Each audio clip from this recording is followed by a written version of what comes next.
Get ready to root for Jen Poff, a struggling actress whose career is about as lively as a wilted flower. Her soulmate, Wes Blankenship, is a music maestro with a heart of gold. Along comes Mason Langford, a Hollywood big shot with a cutting proposal to help Jen get back on the map. But hold the phone, folks. Mason has a ginormous ego and cares more about his agenda than helping Jen. What's his hidden agenda? Jen soon realizes the sinister catch, but it's too late, and Mason springs an ultimatum on her. Can she bear to be apart from Wes for 5 long years?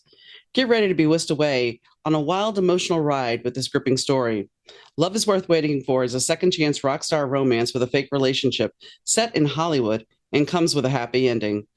Love is Worth Waiting For is available now at most online booksellers.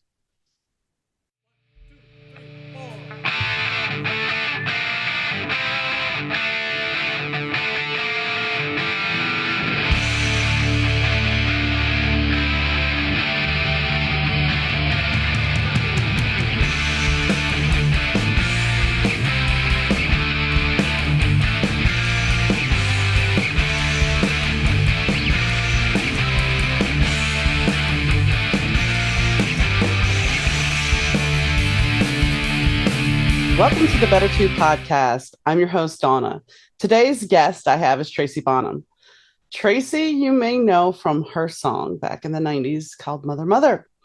We don't really talk too much about that. I mean, of course, we have to talk a little bit about it, but we go pretty much talking about her 30-year career in music and how she got her start and so much more, including about life.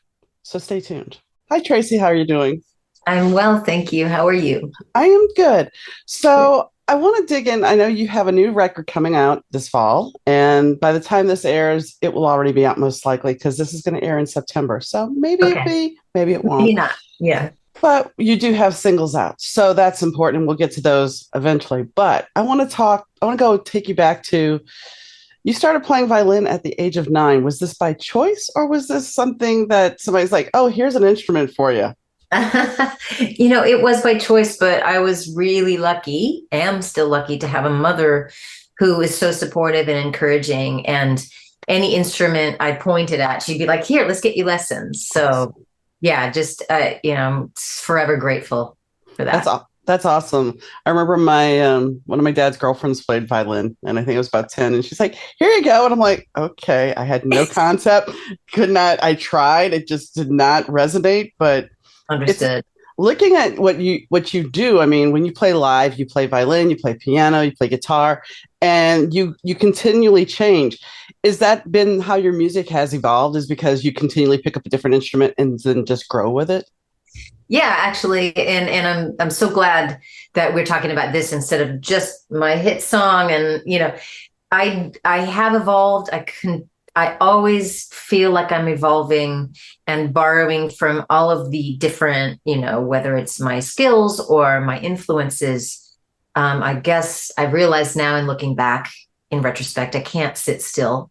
And usually things are a reaction. Like my first album with, the distorted guitar and very little chord sophistication was a reaction to my classical upbringing. And then second album is a reaction to that. And so I feel like it's a constant conversation. And luckily I've allowed myself to grow and expand. But I think that's what makes people have long careers is because they're continually evolving. It's the musicians and the groups that just kind of play, they had that one hit or they had that one album that sounds almost identical all the way through. Every single that was released sounds like identical. And I understand music companies, they wanted back then, especially those hits. Right. But at a certain point, if you're not gelling and it's not flowing and you're not evolving, Yeah. then you lose.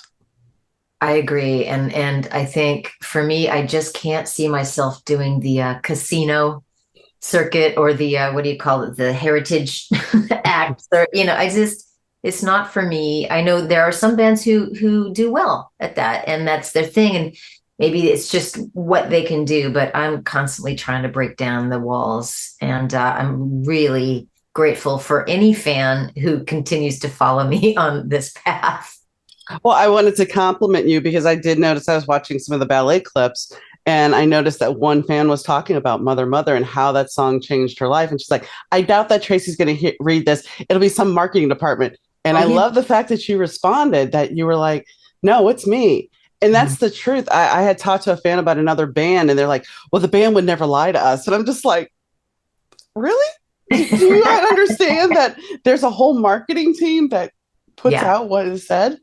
Oh yeah. I mean, I think back in the day, in the 90s for sure, and even to early 2000s, it was like that. I felt like, and maybe that was frustrating for me too. I felt like I was behind a veil and, I had to kind of get somebody's permission to do anything, it just, that I'm so glad that time is over. And so when I can actually reach a fan directly, and when she wrote that, I was like, oh, I need to reach out. I don't reach out to Right. I don't respond to everything, but I was just like, you know what? No, this is a real connection we're having. It's not just, a facade. And that's something in this world today that we don't have a lot of, is real connection. We have this illusion of everybody's got this great, fabulous life, but we don't talk about what's really going on. Right. And I was reading about your People magazine article, and the fact of the matter is, you're talking about the fear of putting yourself out there after your diagnosis with breast cancer. And when I lost my husband, I went through the same thing because I'm an author, and I wasn't doing the podcast yet, but I was an author. And I did not choose to put that out there because it's like, well, I don't want to use this personal moment Yeah. for. So, I mean, I commend you for doing that, because I've seen since my husband passed, it's been 4 years. I've seen Yeah. other authors lose their spouse, and they put that out there and they sell books. And it's just like, I didn't want to do that. Yeah. And it's Yeah. not anything bad. But so for Right. you to do it, I understand where you're coming from, because you did it and then you found community. Well, yeah. And first of all, I'm really sorry about your husband passing. That's got to be awful. It was, but I'm so sorry. Yeah, it's a personal decision. And, what's really odd is that my best friend in the entire world was also diagnosed before me. And she had stage 4. She had a really scary diagnosis. And we were just freaking out. Obviously, she was, and her family was. I'll just say a little shout out now. She's no evidence of disease. Her body's responded to the treatment so well. And she was diagnosed in October. So just keep the fingers crossed for her. Tiffany, she's amazing. But she and I were talking about that. And I said, I don't want to share exactly the reason you gave, is like, I don't want it to be like I'm using it for more press and promotion. And she and we'd have these very real and vulnerable conversations. And she just said, when you reach out, you're gonna be so shocked at the boatloads of love you get back. And so I've been grappling with it. And then I thought, maybe it's my responsibility to also to speak about it, because I wanted to share, how I found it, which, I wouldn't have normally found this little tumor unless I had gotten the specific kind of mammogram that people don't know about. So I started to think about my responsibility and what she said. And so I just kind of jumped into the cold water. I wasn't quite even sure I was prepared. Okay, I'm going to do it. And I made that post, and she was absolutely right. It was so beautiful. And then, yeah, I found this community, and the song that I was putting out, of course, it seems like it's, perfect timing. But the song I put out was, the big refrain is, "Where's my village?" So it really, all of it kind of came together. It was really beautiful experience. And that's when you find community, and genuine community, that is a gift in itself, and it helps you heal even more. Oh my God, it does. And then you give the gift of other people going, maybe I can share and not be so closed or fearful or shut down. And the connection, even sometimes, even though it's complete strangers and I'm answering comments or making comments, it doesn't feel like complete strangers. Not always, it feels like these people, I'm with them, they're with me, and I feel like it's a conversation. And that's important. Sometimes those tough conversations are the most important conversations we can ever have. I know, right? And they're awful and they suck, and you never want to have them. And then No, you get through them and you're like, oh wait, actually there's some good. when you're on Yeah. the other side of all the trauma and the drama, it's like, wow, I actually made that through. And that, you remember those moments where everything seemed like it was a mountain to climb and you weren't going to get through it. right? I mean, I'm sure you can relate to that. And I'm hoping you're on, the other side of the mountain or coming close. And I'm about to move, and that'll be the hardest thing I think is closing the door on, oof. because we shared this house for about 7, 8 years, but we were together 16. But closing the door on this house, when I closed that door the last time, Mhm. I already asked one of my best friends. I'm like, "Can you be here that day?" She's like, Oh "Yeah, yeah. Yeah, yeah, yeah." yeah. And that's interesting. Okay, so I had just recently had a tragedy in my family, um, where somebody very young passed, and the caretaker, my brother, um, at going through this grieving process with him, and then it's been like maybe a month or two now since, and the fact that he's not talking about it anymore is very interesting because I think all of us want to be like, oh my God, we have to hold on. We have to hold on to the memories and the house and the conversations, and we have to keep it alive. But I think once we get to the point where the material things or whatever that hold that memory, it's really not about that. It's about what we have in our heart, whether we save the keepsake. I'm all about like saving the keepsakes, but then again, it's like the memory and the love is still here.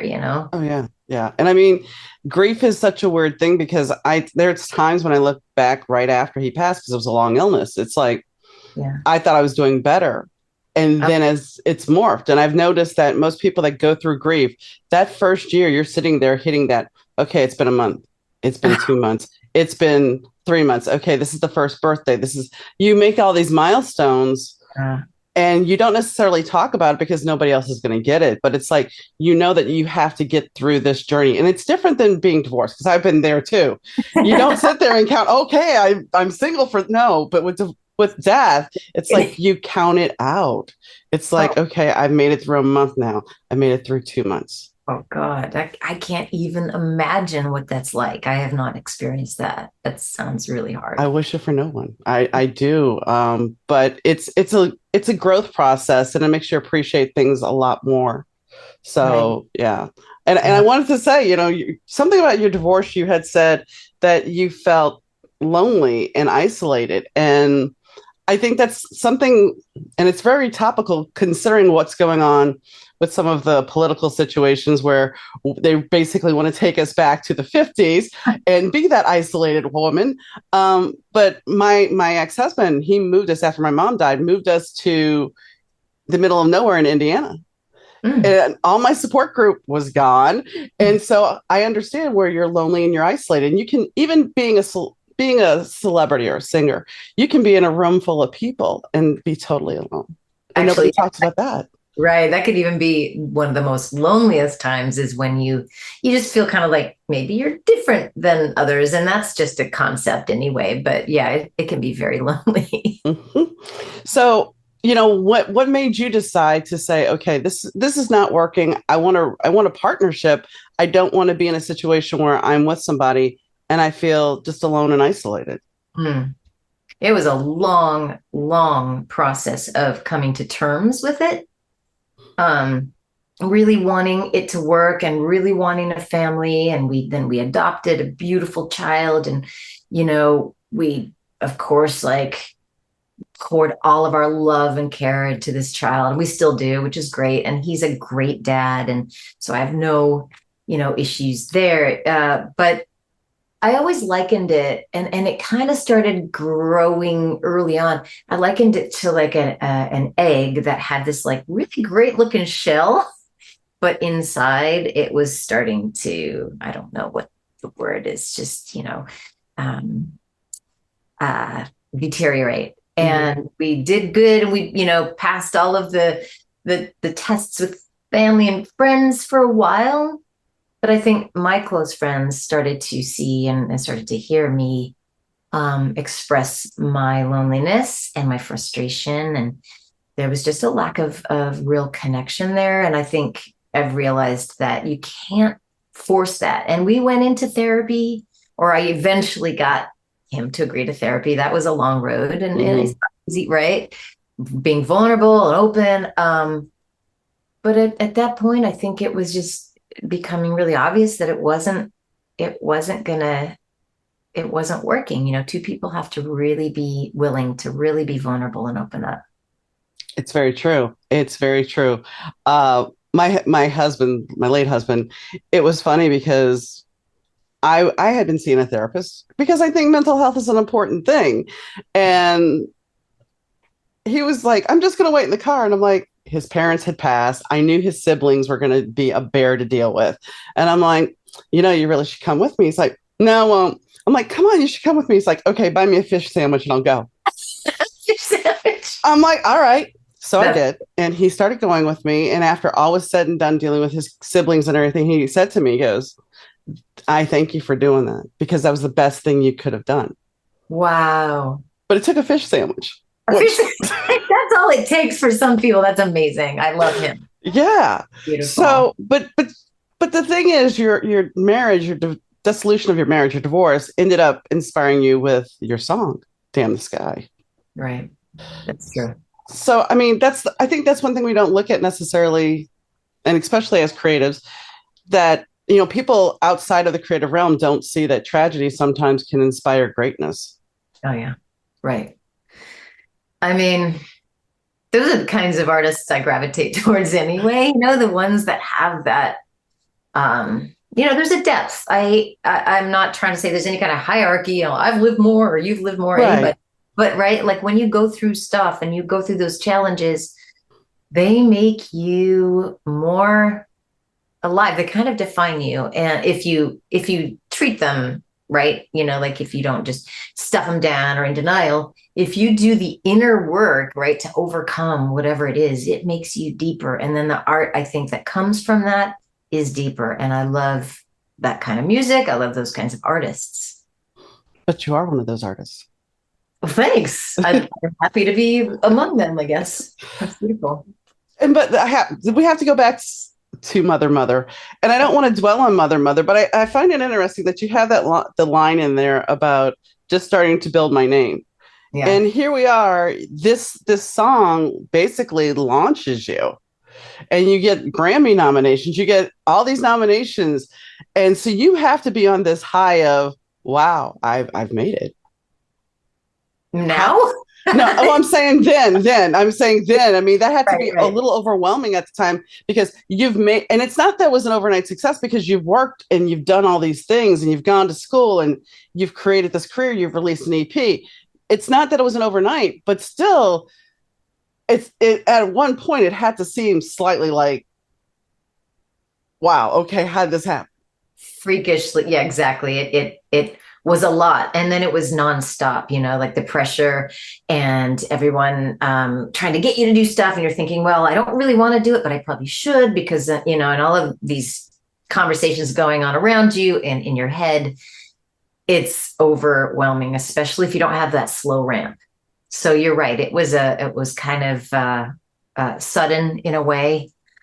In that realm of just like, now I'm a rock star. Okay, I am a rock star. Meanwhile, I had all of this training and this past life of, doing all sorts of music and it, for a moment there were two sides to it. One time I remember sitting in the back of a limo as I used to do. And I thought, wow, I'm going to be like Tom Waits or something. I'm just going to continue to make artsy albums for the rest of my life. Woo, isn't that great? How naive. And then there was the other side of it. Like, holy crap, I have to get the energy to do this again. And now that I see the deep underbelly of the music business and my record label and everything that happened there, I was like, oh my God, do I really have to get the energy? Now it felt like a fight. It felt like a fight to even stay relevant. Well, and at a certain point, I've talked to people that have been on The Voice and how they want to craft who you are and they want to just mold you. And per what I've been reading when I was doing some research about your career, them saying you put your heart and soul into your record and they're like, oh, well, wait, you don't have a single. Oh yeah. It's awful. And it didn't happen to you once, it happened to you twice. And it's like, but you hear the single, you know what your fans are looking for. And that's the problem, I think. when you're dealing with record labels back in the day, they wanted that commercial success, but it's like the fact of the matter is your true fans are going to want your stuff for you. I mean, I there's a band I follow and I followed for most of their career, Duran Duran. And the Okay. fact is they not me, but most people will buy, oh, they're re-releasing their stuff. Okay, I have to buy it again. Right. Now I know what is that? I still have my original LPs. I don't have to buy the re-releases, but okay. But Ah, that's yeah. what I'm getting at. It's like, so sometimes when the record label interferes by saying, oh no, this is crap, the fans still want it because they appreciate what you did in your art. Yeah. It's kind of like a real insult to the fans, the real fans, the ones who care about your artistry and just like you for who you are, your perspectives on things and your lyrics, your way you construct a song. It's a real insult. It's like, oh, well, those people don't matter. We want to go for the masses. And because it's safe, we want to go with what works. So how are you going to write another mother while you're trying to evolve? It's terrible. And then, for me, I just had a rotating cast of characters coming in and out at this point. I'm like, what is this record label? I thought I was on Tom Waits's, PJ Harvey's, Mm-hmm. YouTube label. And now I'm like being, coupled with like, I don't know, Cisco, you remember the song? Yes. Like, I'm like, what is this? And the pressure and they didn't really know who I was or what I was all about, didn't care. The pressure to stay on top of whatever is hot now, it was just not about the art at all. And that's unfortunate because why do you do it? I mean, yes, you do it to make money, but you do it because you're an artist. Right. A lot of people would say, yeah. Some people do it to make a buck, and that's fine for them too. And You some know, people do it as when they're younger to get chicks. But anyway. I mean, right? That was the whole thing. Exactly. Exactly. So when you look at that and you go back to that time, are you kind of glad it fell apart the way it did? Oh, very interesting question. Nobody's ever asked it like that. That is I have a double-sided answer Fair. because in a way I'm not, because I didn't even have a chance. It was like on the road, on the road. I actually didn't even have a headlining tour. Oh, I don't think I ever had a headlining tour, definitely not for my first album, which is surprising to hear for most people. Are yeah. like, what? You were on the top of the world. But no, I was still climbing. And I, went out on these tours, which were great. But I never had that chance. And so I never felt like I had a foothold. So in a way, I wish I would have had maybe more moderate success, but a foothold or like more consistency. But instead it shot up and then things crumbled underneath it. And then it went down so fast. And the consistency and the momentum were lost. And I remember being so jealous of bands that like Belly, for instance. Like they had a consistent, it may not have been like millions of records, but it was like a consistent like fan base, and they were out on the road, whatever it was, good management, things like that I didn't have. I had a manager who said, "You're only as big as your last hit." He was so like tied to the business. Also, there was a suggestion to go just kind of hide your head in the sand for a while until female artists are welcome again. Like it was terrible advice. Yeah. Yeah. Straight up patriarchy. Oh yeah. Oh God. Right. Yes. But let me ask you this. So if you, in the great world of hypothesis, Yeah. what do you think your life would have been like had you had that success? Okay. Well, You wouldn't be talking to me. no, that is so not true. I'm enjoying this. I'm kidding. I'm kidding. Wouldn't be sitting on this like weird, I don't know, cake looking puff thing. I wouldn't- what would it be like? It's hard to say. I think, okay, I know. Oh, I have a good one now. Because this is what I'm frustrated with now. I think I'd be booked in better venues. I think people would not just box me into the one hit wonder category, which is really frustrating. People would know that I have a large repertoire because I think there'd be visibility. So I do wish that would have been the case where I could not constantly feel like I have to prove myself that I'm more than mother. That would be different and that would be amazing. And unfortunately, yeah, that once you have that one hit, it's kind of Yeah, so you worked with the Blue Man Group? I did. I've never seen them. They've always kind of scared me. Don't ask me why.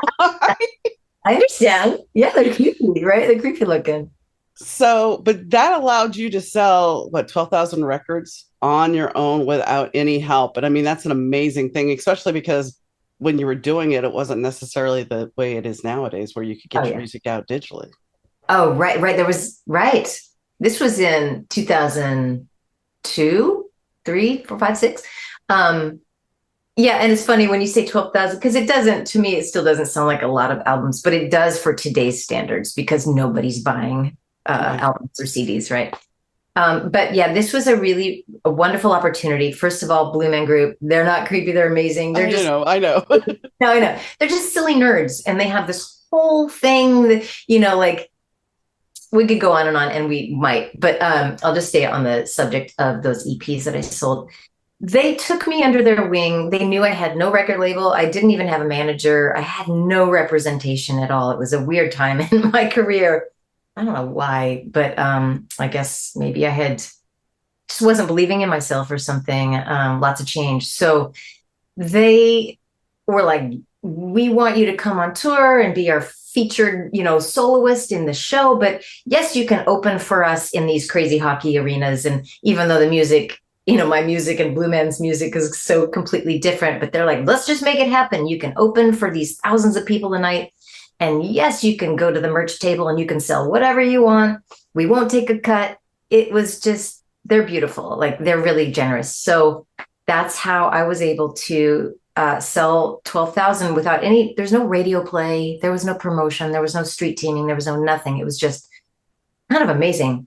What do you call it? Like artist to customer, boom. And I would go out every night in the lobby, whether my voice was tired or not. And I would sell and I'd sign and I'd talk and I'd take pictures. And that's how I did that. It's a beautiful kind of grassroots approach. Nice.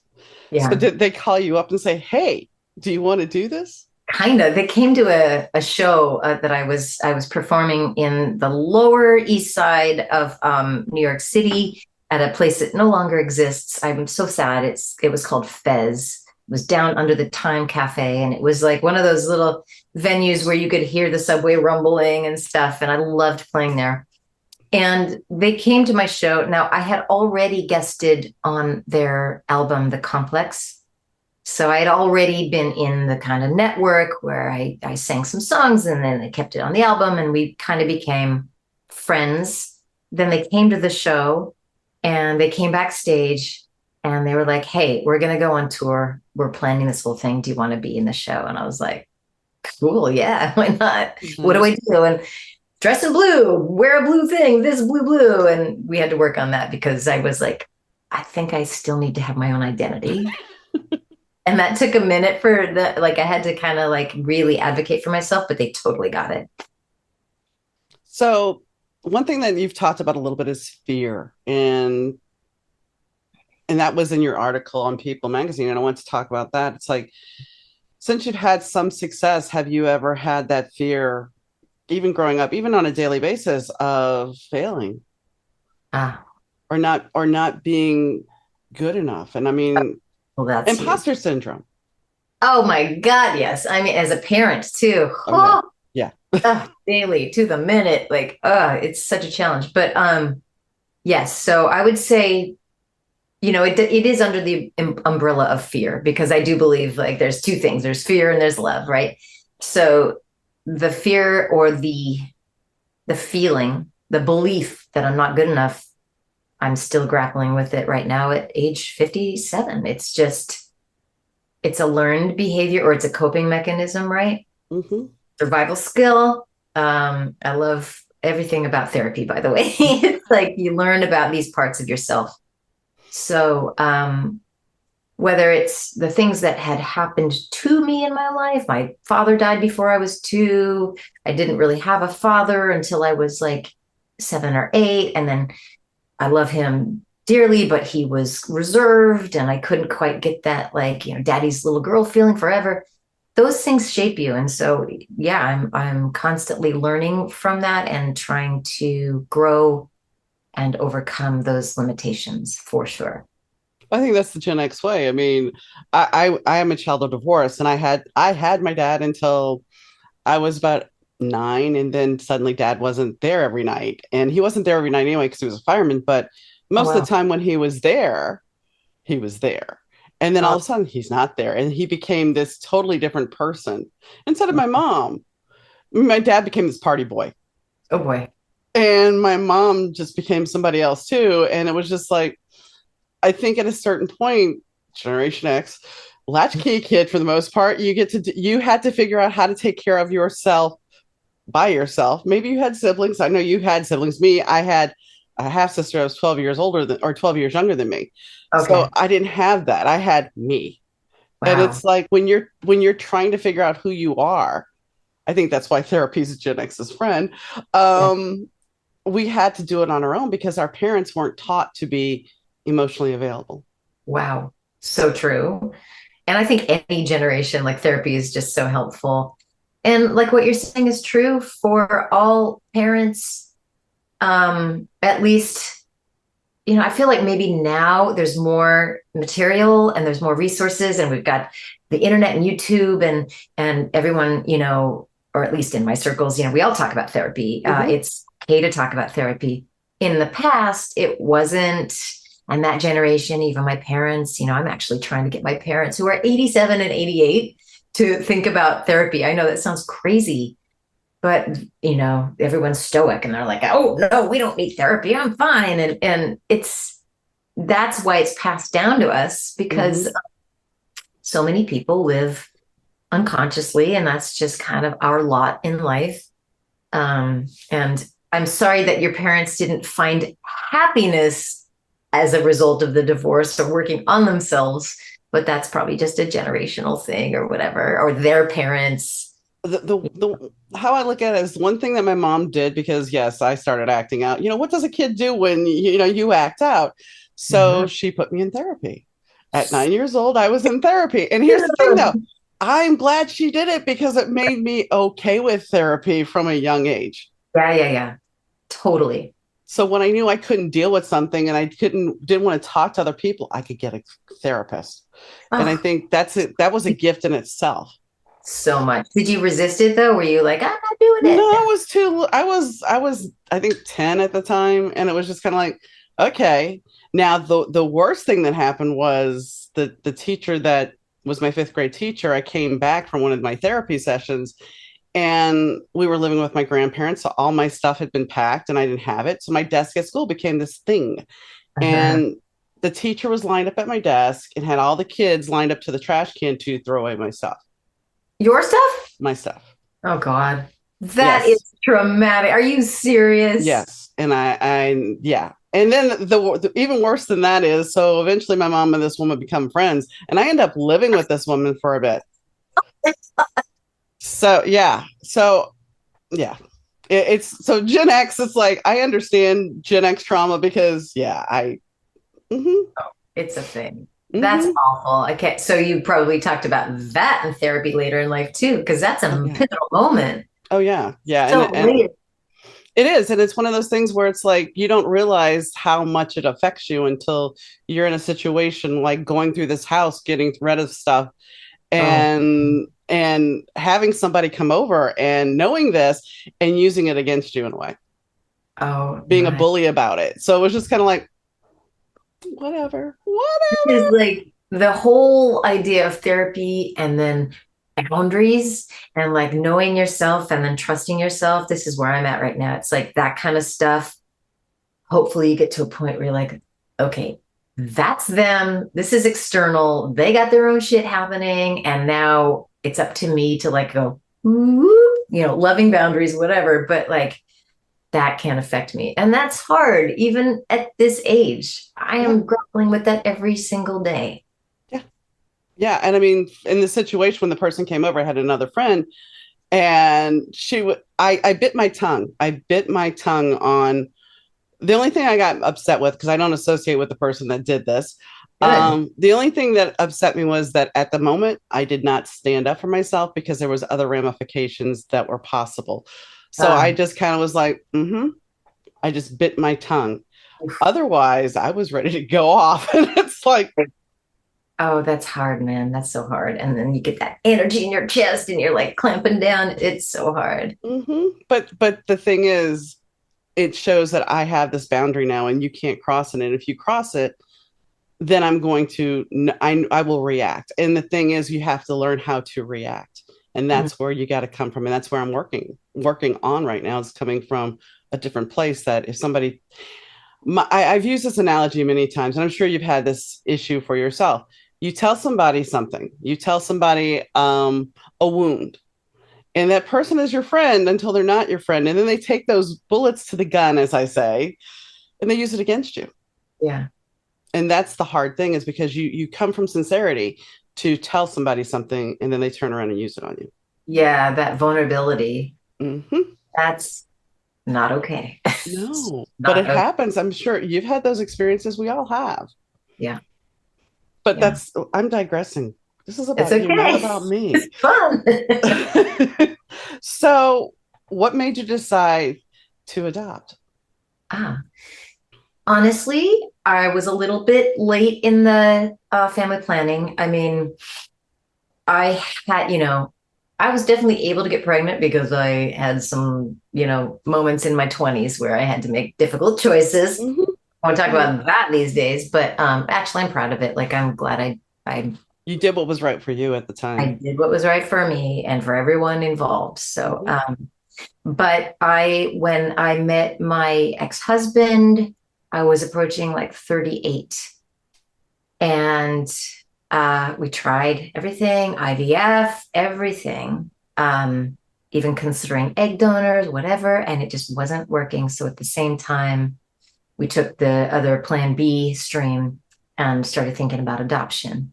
And then at some point, I was just like, I don't want to try. I don't want to put my body through the IVF anymore.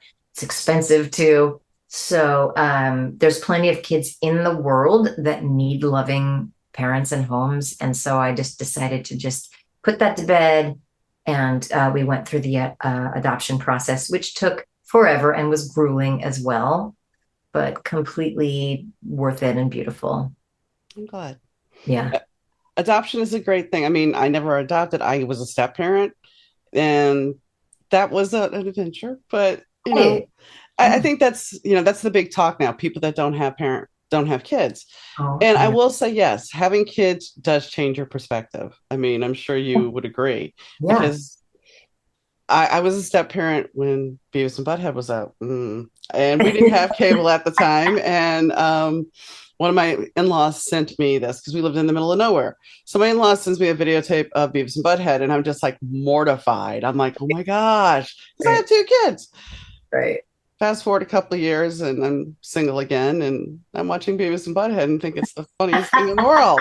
So I I know. think Yeah. our perspective changes when we have kids, and as we get older too. Oh, having kids is a constant lesson, just in acceptance, um, boundaries. God, it's so hard. I mean, I understand, like people are like, I'm not cut out for this, and I'm like, oh, I get that, but then you are as well. Like somebody told me, like I am the perfect mother for my child, and I hear that, and I'm like, really, am I? But I know I am, and I am flawed. I have so many like inconsistencies, and it's really about boundaries. So, hello, therapy. But so back to the point, it does change your perspective. It gives you a whole new set of responsibilities. So it's not just about you anymore. But well, I'll just say that the conversation that's happening with that certain person who's bringing that up, that doesn't sound like what he is getting at. I don't really know what JD Vance is getting at. I think he's basically trying to kind of put down women and the choices that women make. So I'm not cool with that. No, I agree. I agree. And I think he's misspoken because dare we say we live in the clickbait world that we do, and his comments, his rhetoric will get people's attention because of that. Yeah, right. The more ridiculous it is, it will get attention. And that's what's been happening with our former president, too. I just wish that we'd stop giving all of that airtime because then we could actually get to the real topics. But because of the clickbait world and because it's so sensational, it's really impossible at the moment to work around. Well, that's one thing I've said to some of my friends. It's like when you look at the political ads, that the amount of money we spend on political ads, if they actually put that money to do something good for people, think of the press coverage you could get for free because you've Wow. actually done something to help people instead Oh, of right. mudslinging. Yeah, yeah, exactly. I mean, look at that. That's such a waste of money. Hmm. But oh, let's spend the money on whatever. But All we for don't want to. it. We didn't come here to talk about that No, we didn't. Okay. because I know that can get very. We don't want to go there. Right, right. Um, so there was something when you were talking about fear. You were also talking about thinking about others and their perception and the energy that we waste on that. And do you find that there's times when you look back and go, well, what if? What if I could have done this differently? What if I would? I mean, do you get up? I mean, you were talking about being in your head earlier, and I understand that feeling 100%. As a creative, I Yeah. think we live there. So, are there times when you have to reel yourself back in and go, okay, but this is now, and this is where I am now, and this is Oh, where I'm going? oh, right, right. Yes. In so many areas of my life, I need to do that. Even to the experience of being on stage, it used to be like, oh God, what I just did was awful. Oh my God, what are they thinking of me? Oh, my dress. Oh God, my guitar's out of tune. Oh, they want to walk out. I know they do. They're tired. They're not paying attention. All of that inner chatter is just so preventing me, all of us, from being in the moment and giving our all and our best. So from that to walking around, or like in my life, thinking about what other people think of my parenting, what other people think of my art. Um, Even my new album, I was listening to it recently and I was like, I had that little voice. It's a snake in my mind. It's a little snake, which is great because if you expose the snake, then you're like, you're not real. And then poof, hopefully. But the snake was like, oh, your fans or not even your fans, the people out there are going to think you've gone soft. You're not edgy anymore. You need another edgy song. Um, and it's a constant like whack-a-mole and you got to be on top of it. Otherwise that like the garden and the metaphor of the weeds, it can really take over and be overwhelming. So I constantly, like every morning I meditate. And I'm always looking towards personal growth and all of that stuff so that I can keep that at bay and live presently, like being present and being conscious in my life as much as possible. And that's a hard thing because we are inundated with so much coming at us all the time. Yeah, there's that too. It's a discipline. It's like a constant moment to moment discipline. How do you feel about social media? I mean, like, yeah, what you're talking about the influence of social media or what other people think of you or the inundation of it all. It's again a constant filter that I personally have to put up. I know what I can stand. I know when I start to feel edgy. Like for a while there, I was getting really into the race and the sensationalism of it all. And I can't believe he said that or this or that. And I started to pay attention to my body because that's like your body and the way it feels is the barometer. And a lot of people don't realize this. And I hope that, anyone listening can hear these words like if your body starts to feel weird and you really have to tune into it, like, oh God, there's that energy and I can't sleep. I wonder why I can't sleep. Oh, it's because I was just on, YouTube, and I was like clickbaiting or I was like Doom wild scrolling. up. Yeah. So I have to, and because of my diagnosis recently, I'm really trying to cut out any, stress and negative influences, just like food. If you're putting junk in your mouth, that's really bad fuel. So if you're putting junk in your mind by continuing to swipe or whatever, That's also toxic. So, but I do on the flip side, I love I love funny videos where my friends, especially my best friend and I, send each other hilarious Instagram videos, whether it's animals or turtles Yeah. on the little mini skateboard. Like Yeah. that makes me so happy. And so I don't have a problem with that because I actually get endorphins from that. And so more of that, I'm fine with that. Yeah, I mean that's the thing about social media. It's like it can affect your moods. And I have a friend who's like, "Yeah, I looked at the news today, and it's just not worth it." And I'm so scared about the election. I'm like, "You need to step away." Oh yeah. When COVID was going on, hubby had already been diagnosed with, you're on borrowed time, and Okay. so he's sitting at the kitchen table and he's bawling his eyes out watching the news. And I'm like, Oh, we need to change channel. No, no, no, I want to watch this. I'm like, I'm going upstairs to write. ugh. And I used to be very politically active. I was always, and after his death, it was just kind of like, what am I going to do? What is me posting things? I'm not going to change anybody's mind. And I Um, think that's where you have to come from. You have to go, yes, there's certain people you can connect with and you might be able to get them to sway their opinion.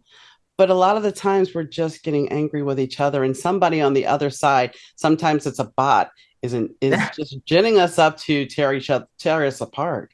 wow, it is so true. Right. So then you're in the machine. Mm-hmm. Um, yeah, it's so easy to get pulled in at Mm-hmm. any age. My parents, again, 87, 88, and they have the news and the TV on 24/7.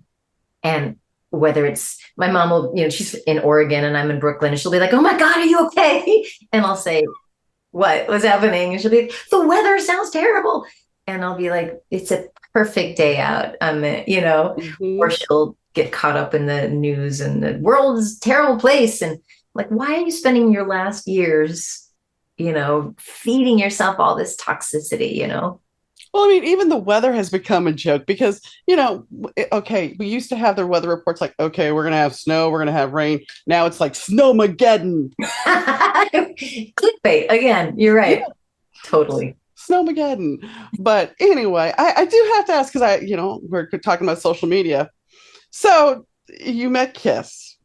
Oh, he did. And yes, they said you're a rock. Did Gene really ask you to sign his penis? 100%. Wow. Absolutely. The whole conversation went like that. I approached them. We're backstage on this TV show in Germany. I wish I could remember the name of the TV show. Paul Stanley was like, "Oh, there's a real rock star." So that kind of felt good. And then Gene Simmons said that, "Will you sign my penis?" It was just like, really? And I really did use that response, and I'm very proud of it. I think the response is great. What was his reaction to the response? Don't remember because I was kind of like, I just said that to Gene Simmons. My name is too long. I just said that. But it wasn't there. I think it dissipated. And then we were like taking photos. Nice, nice. I mean, the thing is, I think you have to come from a place where you own yourself. And in that moment, it sounds like you knew, I'm not going to be intimidated by somebody making some kind of remark. In a way, I am kind of like, wow, I really said that. Yeah. Like sometimes I surprise myself in those moments of just like complete boom. Because I don't often think of myself like that. But when I look back and I remember that, I'm like, yeah, it was like I'm not taking no crap from this man dressed in makeup like a Halloween costume. Well, and I mean, when you think about who you were I mean, you were coming across pretty much as being a badass. Yeah, So it's very fitting. It's very good. fitting. I'm glad. I wish I could tap more into that nowadays. Trust me, I understand. Yeah. So what is it like for you? I mean, I know it's been years, but you grew up in Eugene, Oregon, and now you're in Brooklyn. So I mean, you're talking one is very, very much there's nature around you where Brooklyn is not very Right. much a natural environment. Right. Well, I do live in a beautiful part of Brooklyn that's kind of off the beaten path. It's called Windsor Terrace, and it's got trees and we're next to Prospect Park, which is a big, huge Okay. park designed by the Central Park guys, whatever. And then Greenwood Cemetery, which has become my absolute most favorite place because it's like an arboretum as well. So there's trees from all over, and it Nice. reminds me of Eugene. Yeah, there's lots of fir trees. So you got to find your spots. Like, and I had Woodstock in my life for quite a while until recently. And Woodstock is like Eugene East. And that was my whole reason or the thing that was going to help me be able to be in New York City once again when I moved back from LA was having a place like Woodstock where I could have the trees and the streams and the space. So now that I don't have the actual Woodstock property anymore, I can at least be in Brooklyn where I'm surrounded by parks and trees. Nice. And yeah, LA, I mean, I listened to a little bit of a podcast you were on, and you missed the beach, I'm sure, and the ocean, but LA is very much concrete jungle. Oh, it's such a weird place. There's so many great things about it. And I think my favorite thing is when I'm working there and I feel like I've got stuff going on and I'm a musician and artist and I'm connecting with really great musicians and people. But when it comes to like normal everyday life, which I tried, it was like, you pull up the blind and you're like, oh my God, it's another beautiful day. But then you're like, the sun sets and then you're like, where am I going? But am I going to go out? I'm not going out. I don't want to go out. Who am I going to call? Nobody. Then Yeah, it's crickets. It's just really lonely. I get that. So let's talk about yours. Excuse me. Yes, my voice allergies. What can I say? Anyway, so what was the inspiration with Whether You Fall? Hmm. Okay, so I wrote that song quite a while ago, before my third album, which was Blink the Brightest. So Whether You Fall, I wrote on the piano, and I wrote on the piano that Island Records bought for me, so that they're trying to woo me into writing another hit song. And so I was like, well, the piano. So anyway, that piano had a lot of significance. It was like, okay, I'm trying to make the best of this bad situation. And then it was in Brooklyn Heights. I was living there and it was right across from the trade centers, like the East River, and then the towers were right there. So that happened. September 11th happened. My mom had just recently gone through breast cancer. That was a tough time. I'm a little embarrassed, but I was married earlier to a wonderful guy named Steve, who was in the band called Soul Wax, but we were married for 3 years, but that didn't work out. I think we were just too young. So I had that first divorce happening, and then I was basically dropped from Island Records. It was more like me and my A&R person at that time went to Island and just said, please let me go. So all of those things were happening. And I had this manager who was like, go hide your head in the sand until it's clear. And I was miserable. So I sat down at the piano and I just kept thinking about all the things that had happened to me, and oh no, woe's me. But this completely uplifting idea came, and the fingers started going on the keys, and it was like, oh, this is beautiful. The idea that we're all going to fall down, it's inevitable. We all do all the time. It's what do you do with it? So, and then to re-record it now for this new album with my band and to give it new life. And of course, I've been through a mountain more, failures and, hardships. So many things have happened, as they will in life. And it's what I do with it. So that song is like very significant right now in my life. Sounds like it. And then, of course, you do have a new relationship as well, which is I have a important. beautiful, yeah, it's like the payoff. And honestly, doing all that work on myself, like through the years, but also like at the end of my divorce, I was full on self help, personal growth addict. I mean, like ad nauseum, I was constantly like listening to podcasts and reading books and YouTube clips to better myself. And whether you believe in this stuff or not, but I do believe I attracted like this amazing man and this wonderful situation. No, I read cards, so you're not. I read cards and I teach intuition stuff, so it's all good. You're Okay, all that's good. why I like talking with you. Yeah, it's good. Yeah. My late husband had a theory about the first marriage. Okay, because he Oh, had a yeah. first marriage, I was the second marriage.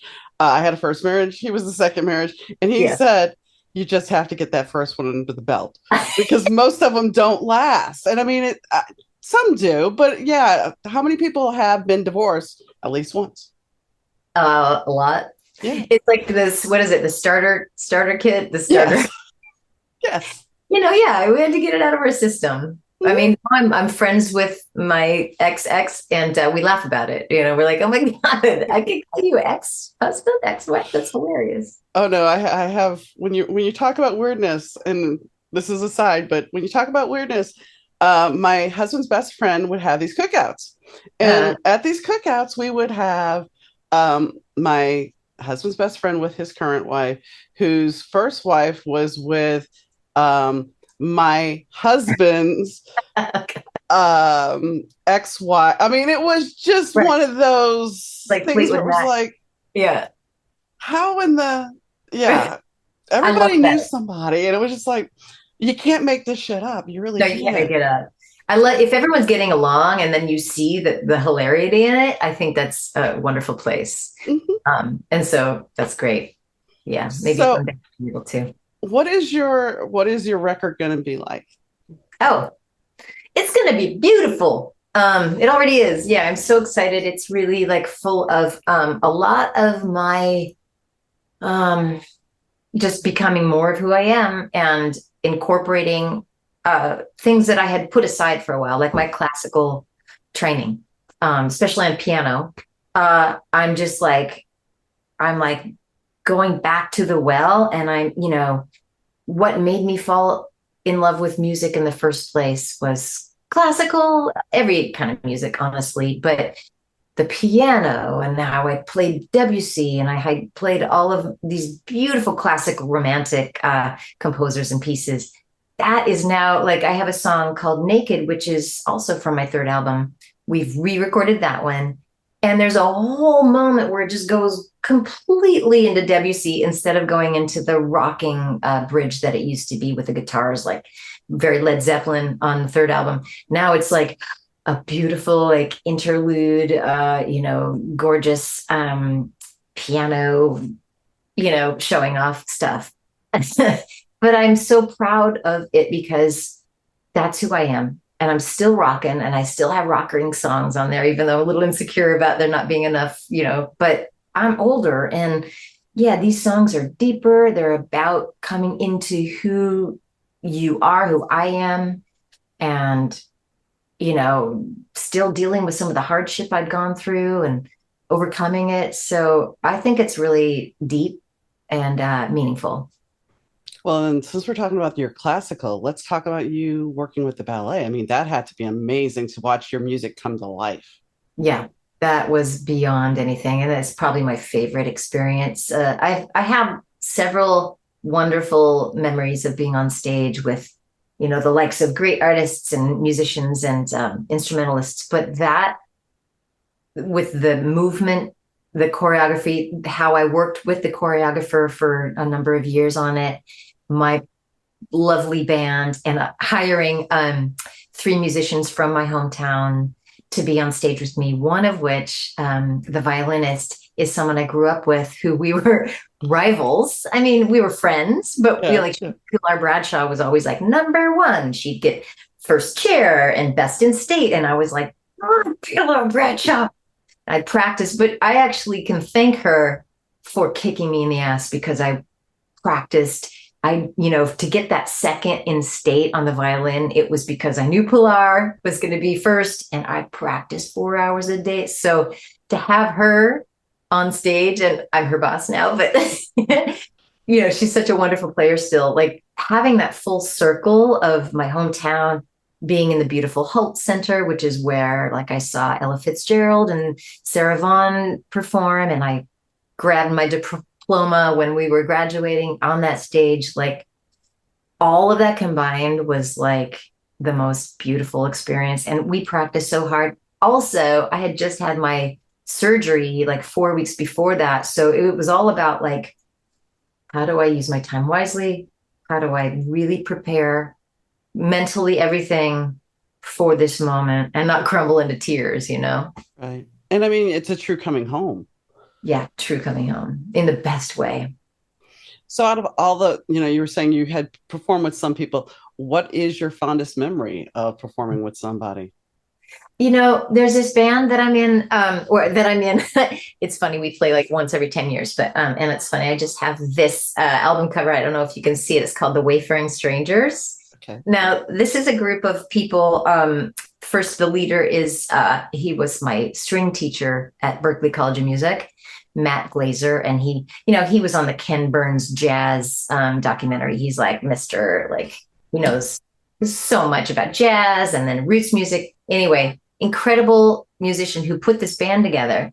Asked me to be in it. I was like, "You want me?"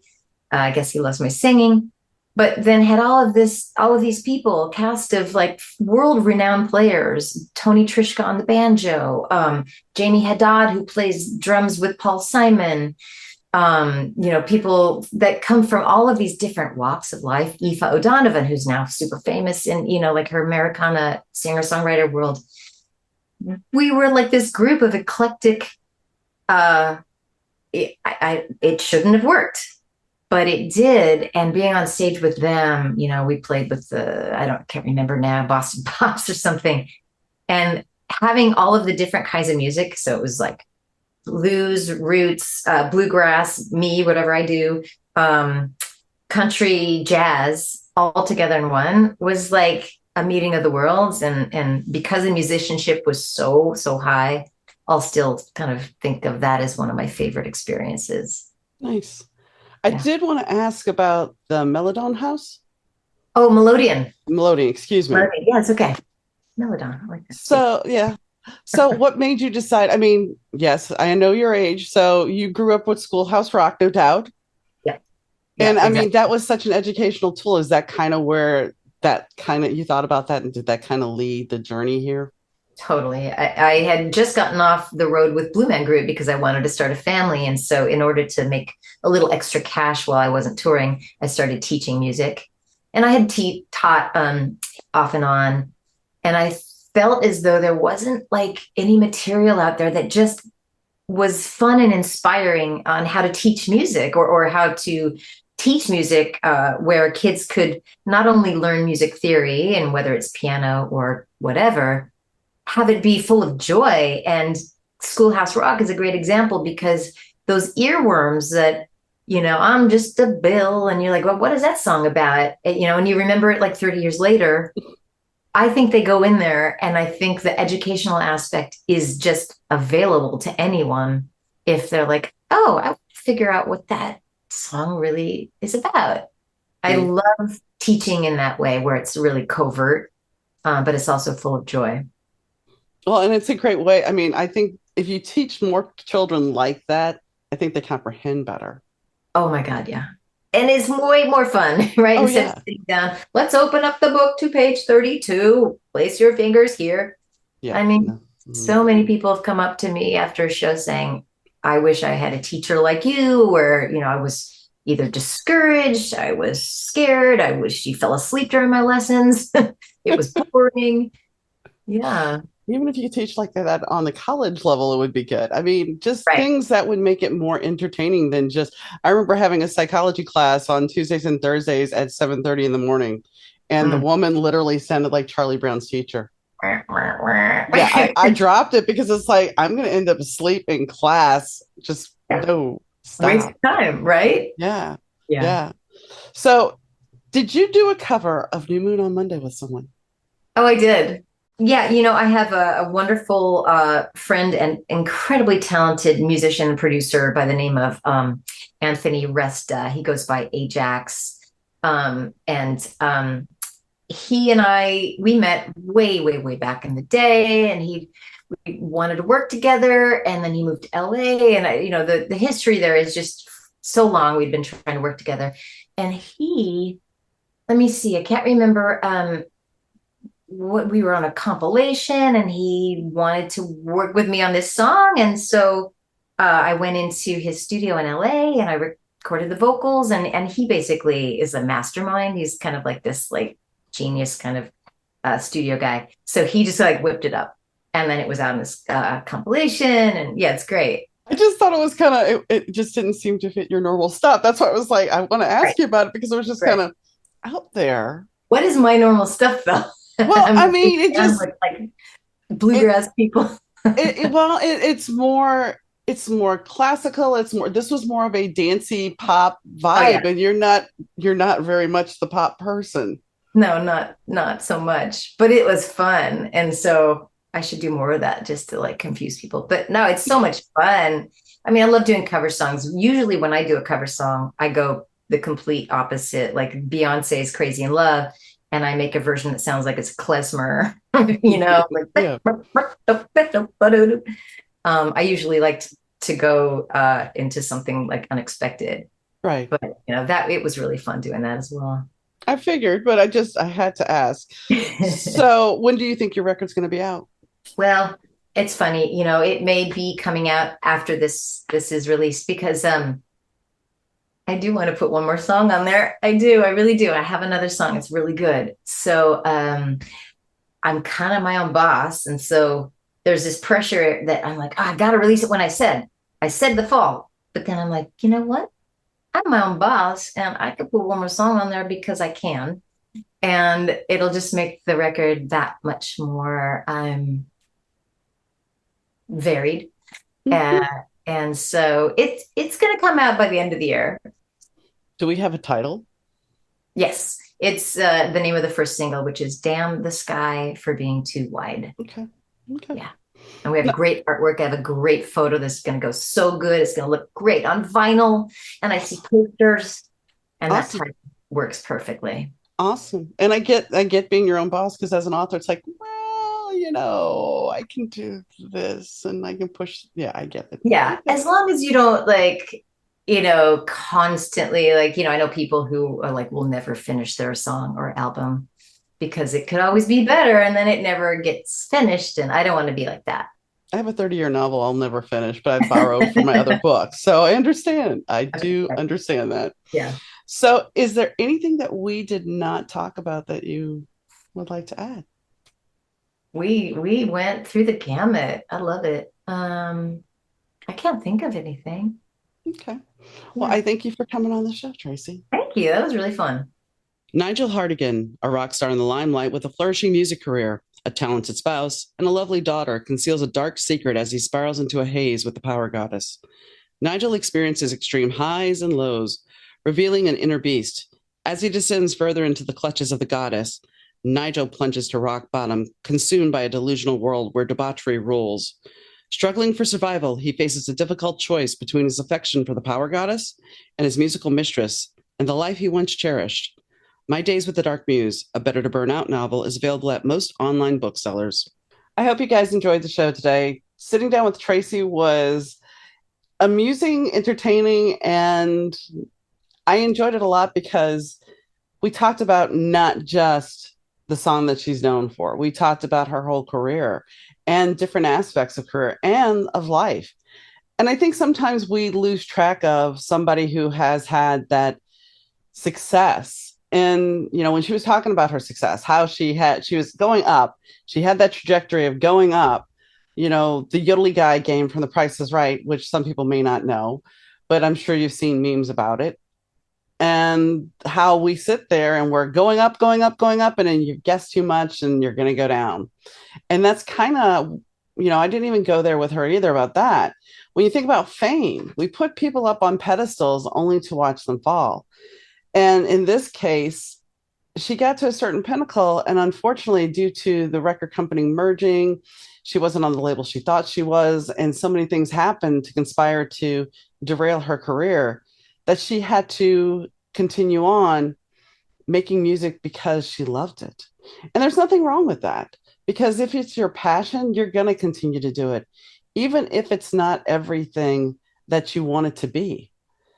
But she still got some amazing experiences from it. I mean, to work with the Blue Man Group, to work with a ballet company, to work on the compilation CD with the people that she had an experience of being part of something that she may not have had that opportunity had she not had that pinnacle of success.